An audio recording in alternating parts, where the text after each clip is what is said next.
The scars on Katherine Voss's face told a story of survival, but to the townsfolk of Dry Creek, they were just another reason to keep their distance.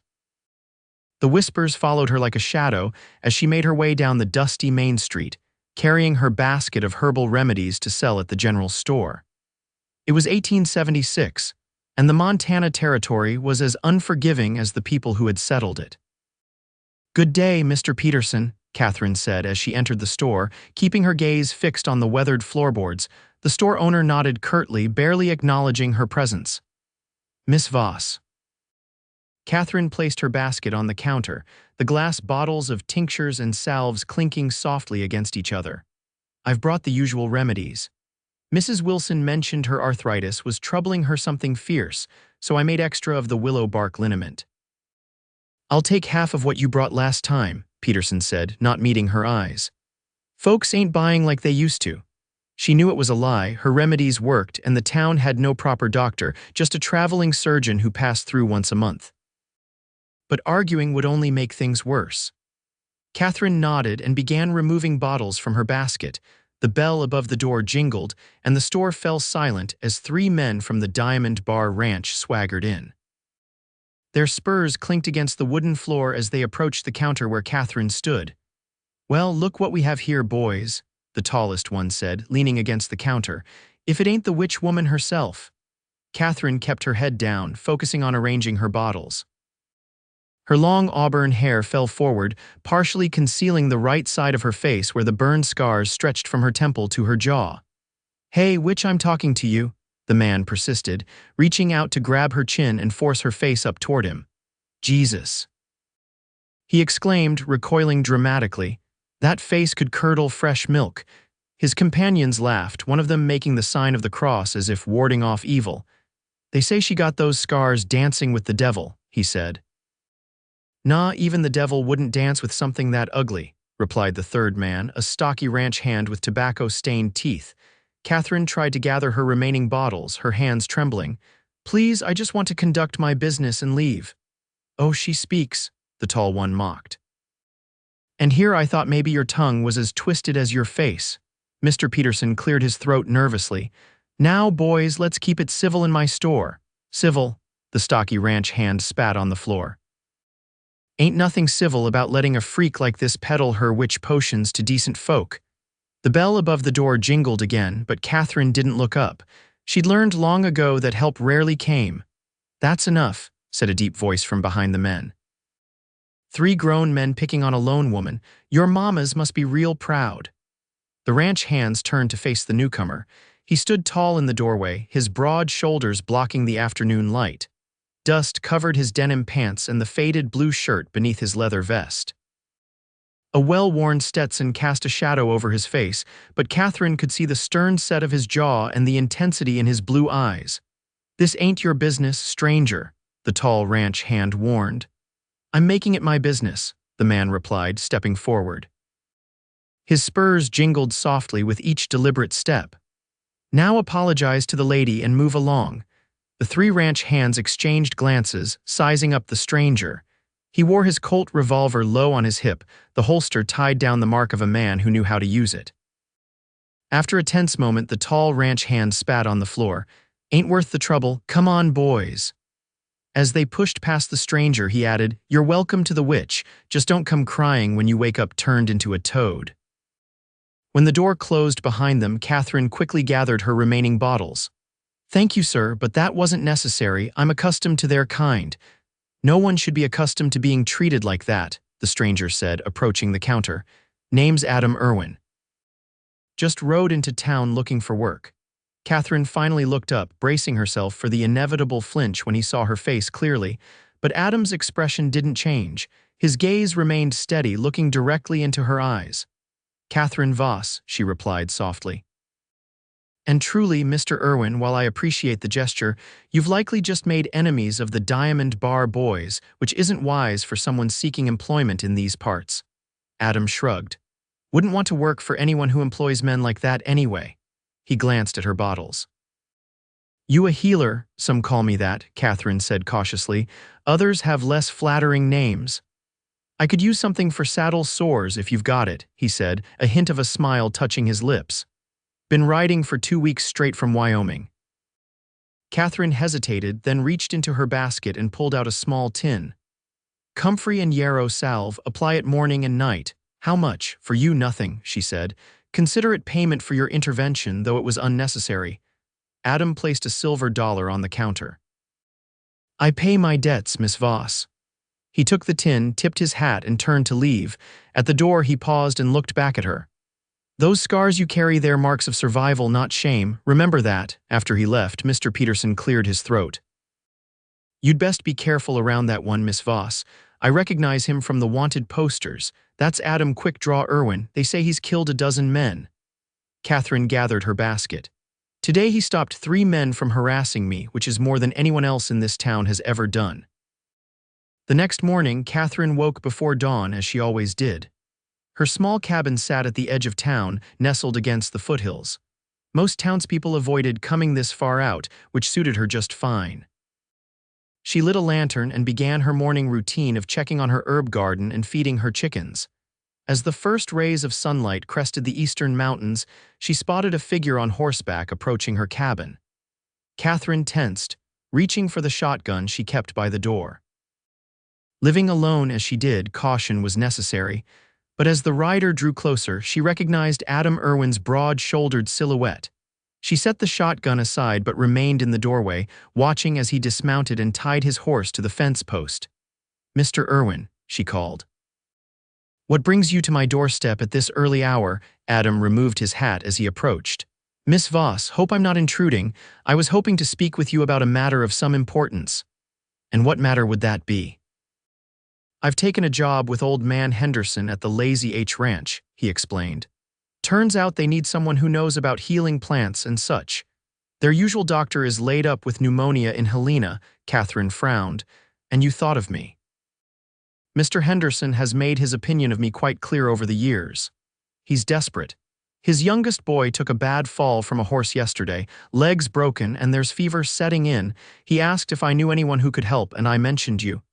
Katherine hesitated.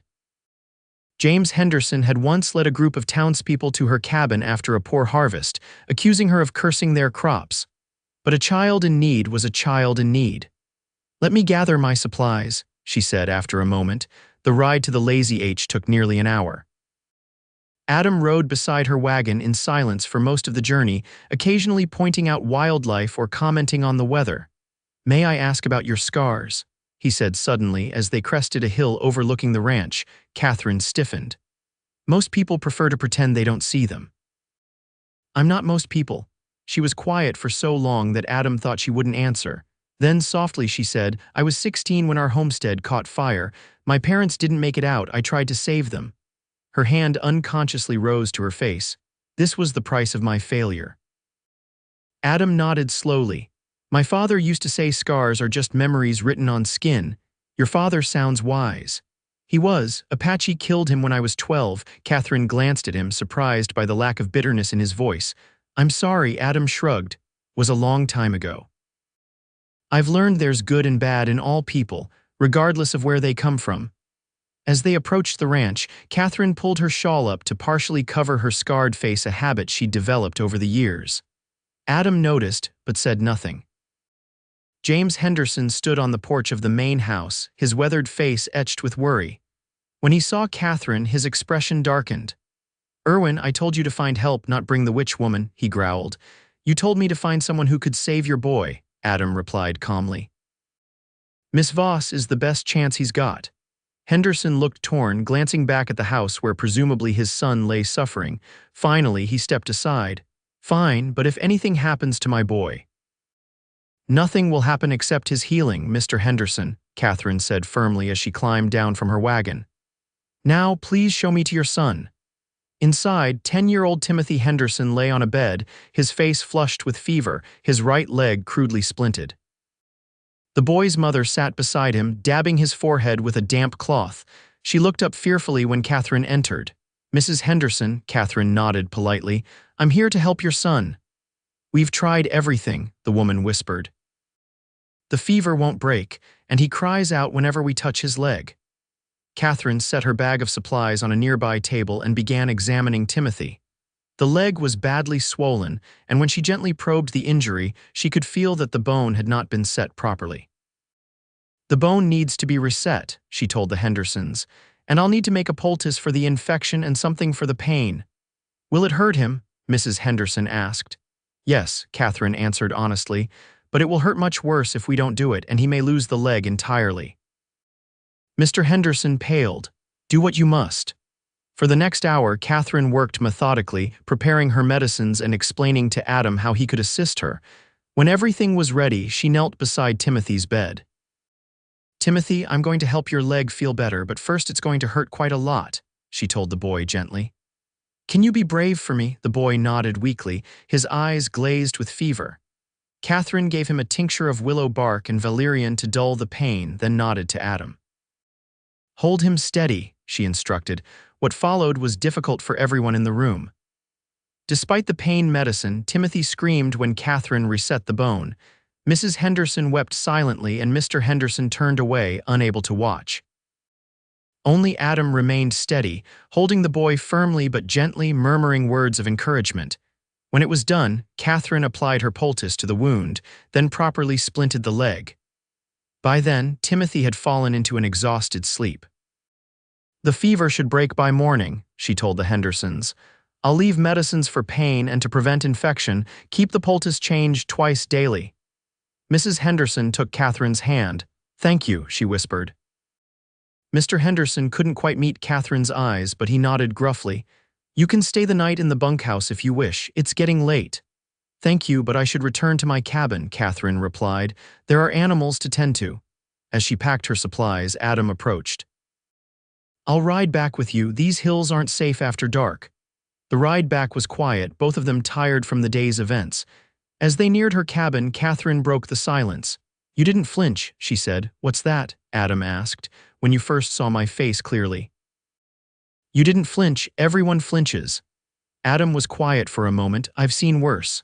"No," Katherine said softly. "You haven't." Adam reined his horse to a stop, and Katherine halted her wagon beside him. In the moonlight, his face was half in shadow, but his eyes were clear and direct. "First time I killed a man, I was 17, he said. "Cattle rustler tried to steal my employer's herd. I shot him, and as he lay dying, he cursed me with his last breath, said my face would be the last thing he saw before entering hell." Adam's voice was steady. "After that, I started noticing how people looked at me, like they could see the blood on my hands. So no, Miss Voss, I don't flinch at scars I can see because I've got plenty that ain't visible." Katherine didn't know how to respond. For years, people had either pitied her or feared her. Adam did neither. He simply saw her. They continued to her cabin in silence. When they arrived, Adam helped her down from the wagon and carried her supplies inside. As he was about to leave, Katherine spoke. "Would you care for some tea, Mr. Irwin? It's the least I can offer for your escort." Adam hesitated, then nodded. "That would be nice, Miss Voss." Inside the small cabin, Katherine lit more lamps, illuminating a space that was simple but meticulously organized. Dried herbs hung from the rafters and shelves lined the walls, filled with books, jars, and bottles. As she prepared the tea, Adam examined her book collection. "You're well read for a—" He trailed off. "For a backwoods witch," Katherine finished with a small smile. "I was going to say for someone living so far from a proper city," Adam replied. "But yes, I suppose that too." "My father was a schoolteacher before he decided to try his hand at farming," Katherine explained, bringing 2 cups of tea to the small table. "Education was important to him. Those books were all I managed to save from the fire." Adam sat across from her, his large frame making the wooden chair look small. "What happened after the fire?" Katherine stared into her tea. "I was taken in by an old woman who lived outside town. People called her a witch too. She taught me about herbs and healing. When she died, I inherited this cabin and her knowledge." She looked up at Adam. "And her reputation, apparently. People fear what they don't understand," Adam said, sipping his tea. "And it's easier to call someone a witch than to admit they might know something you don't." "Is that why they call you Quick Draw?" Fear, Adam's expression darkened. "I've killed men, never without cause, but that distinction matters little to most folks. Yet you stepped in to defend me yesterday. Why?" "Because it was right," he said simply. And because I know what it's like to be judged for things people think they see in you." They talked long into the night, sharing stories of their pasts, the hardships they'd endured, and the moments of unexpected kindness they'd experienced. It was the longest conversation Katherine had had with anyone in years, and she found herself reluctant for it to end. When Adam finally rose to leave, he paused at the door. "Miss Voss, Katherine, I'd like to call on you again, if that would be acceptable." Katherine felt a warmth in her chest that had nothing to do with the tea. "I would like that, Mr. Irwin." Adam. Over the next few weeks, Adam became a regular visitor at Katherine's cabin. He would ride over after his day's work at the Lazy H, sometimes bringing small gifts, a book from the traveling salesman, honey from Henderson's hives, or wildflowers he'd picked along the way. Timothy Henderson's leg healed well, and the boy had taken to asking about the lady with the special face who had helped him. His questions sparked a gradual change in the Hendersons' attitude toward Katherine. Mrs. Henderson even visited once to bring fresh bread and thank Katherine properly. But not everyone's opinions changed. The Diamond Bar boys still made threatening gestures whenever they saw Katherine in town, and many townsfolk continued to cross the street to avoid passing her. One evening in late summer, Adam arrived at Katherine's cabin with news. "Henderson's offered me a permanent position as his foreman," he said as they sat on her small porch watching the sunset. "Previous fellow's heading back east to be with his ailing mother." "That's wonderful," Katherine said, genuinely happy for him. "You've earned it." "Means I'll be staying in these parts," Adam continued, a hint of nervousness in his usually confident voice. "Thought you should know," Katherine smiled. "I'm glad to hear it." Adam cleared his throat. "There's something else. Henderson mentioned he's willing to sell a parcel of land. Good spot, backs up to the creek, has some fine grazing land and plenty of space for a garden." He looked at her directly. "I'm thinking of buying it, building a proper house." Katherine's heart quickened. "That sounds like a fine plan." "Thing is," Adam continued, "a house needs more than just walls and a roof to be a home." "What else does it need?" Katherine asked softly. "Life, laughter, someone to share it with." Adam took her hand in his.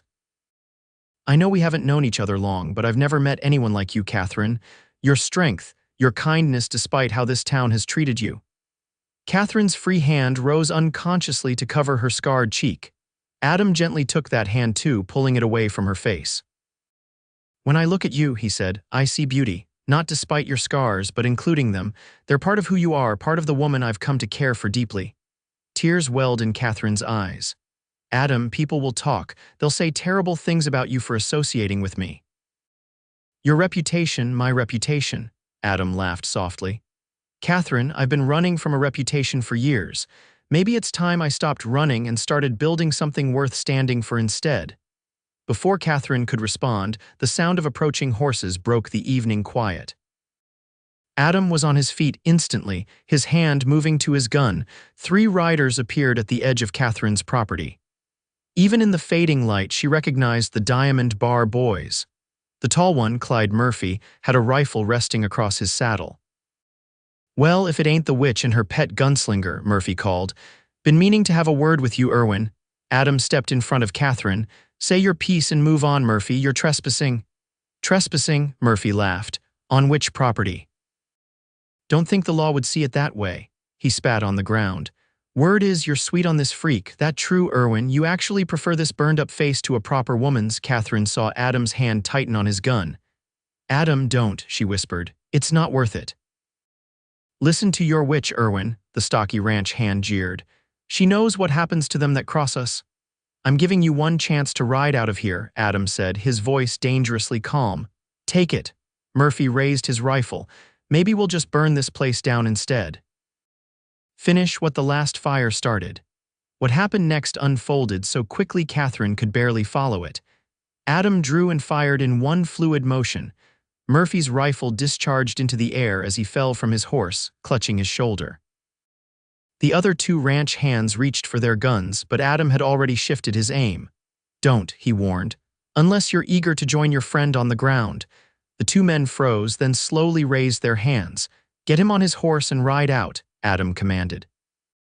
"And spread the word. Katherine Voss is under my protection. Anyone who threatens her answers to me." After the men had departed, carrying a cursing Murphy with them, Adam turned to Katherine. His face was grim. "I'm sorry you had to see that," he said. "But they needed to understand that harassing you has consequences." Katherine was trembling, not from fear but from a complex mix of emotions. No one had ever stood up for her like that before. "You could have been killed." Adam holstered his gun. "Worth the risk." "No," Katherine said firmly. "No, it isn't.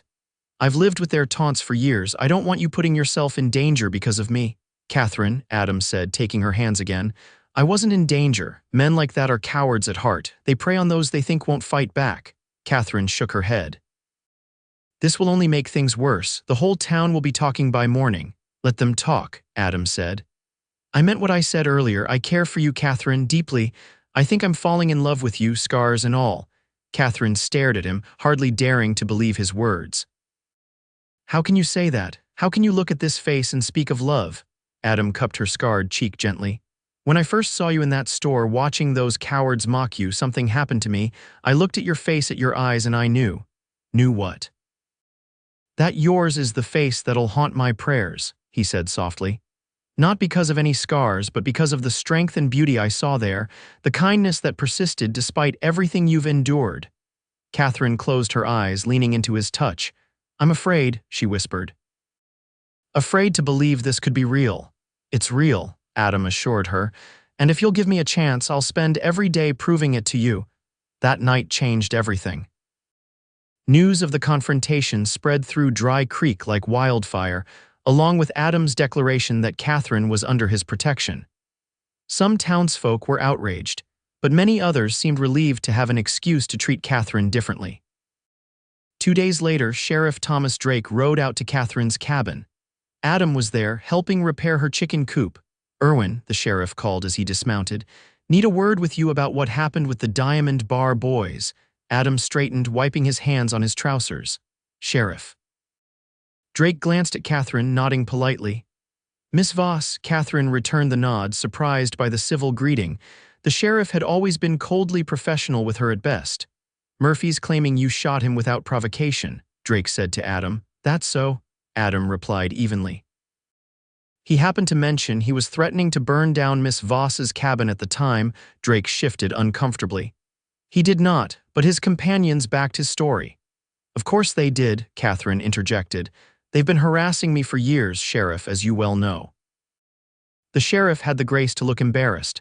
"I know there's been some unpleasantness, but shooting a man is serious business." "So is threatening to burn someone's home with them in it," Adam countered. "Check Murphy's rifle, you'll find it was discharged. He shot first," I responded. Drake nodded slowly. "I'll look into that. In the meantime, try to stay out of trouble, Irwin. Your reputation precedes you." "My reputation," Adam said carefully, "is often exaggerated, but my intention to protect Miss Voss is not."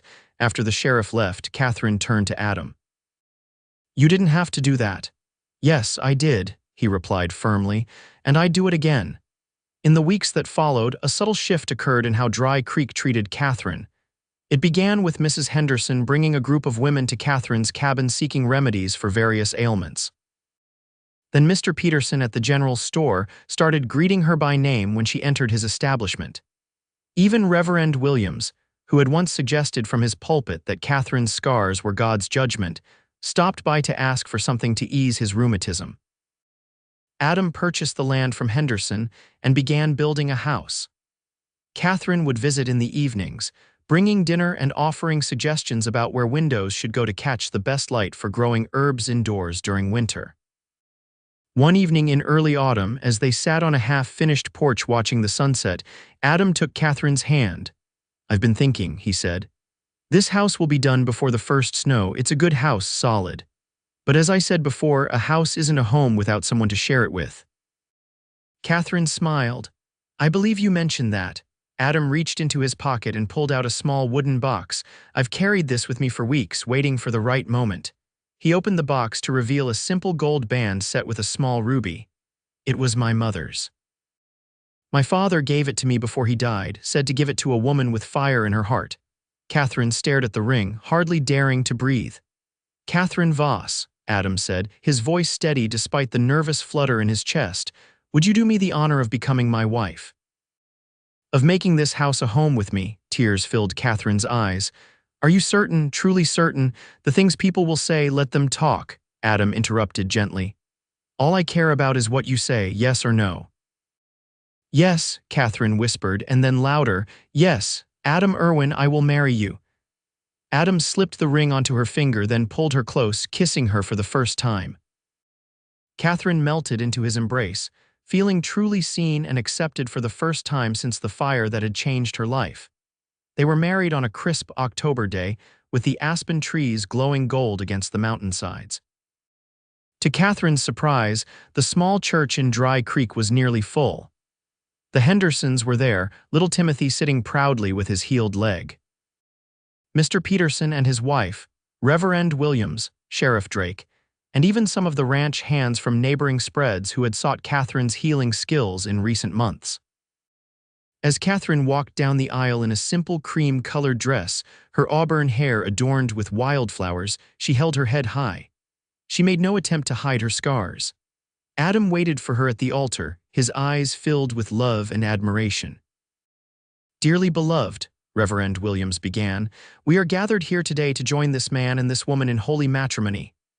When it came time for the vows, Adam took both of Catherine's hands in his. Catherine, from the moment I saw you, I knew you were extraordinary. Your strength, your compassion, your resilience in the face of cruelty, they humble me.